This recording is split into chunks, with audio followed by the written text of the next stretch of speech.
اے ایمان والو،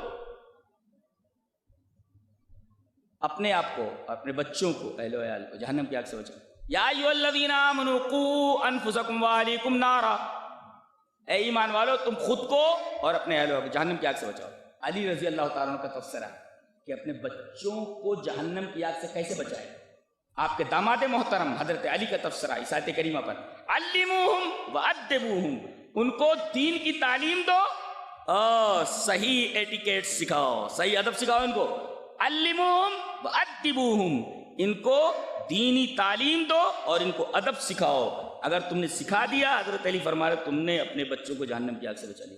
ہمارے بچوں کو نہ تو دینی تعلیم ہے، ارے بڑی بڑی ڈگریاں لینے کے لیے ماں باپ لاکھوں روپیہ خرچ کر رہے ہیں۔ ان سے پوچھا جائے کہ الحمدللہ رب العالمین کا ترجمہ کیا ہوگا، وہ الحمد میں الف لام کتنے معنوں کے لیے آتا ہے کچھ معلوم یہ حال ہے ہمارے بچوں کا۔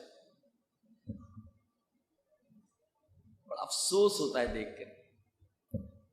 تو اپنے آپ کو اور اپنے بچوں کو جہنم کی آگ سے بچاؤ۔ حضرت علی کا تفسیرہ، علموہم وادبوہم، دینی تعلیم دو اور دینی ادب دو۔ ایک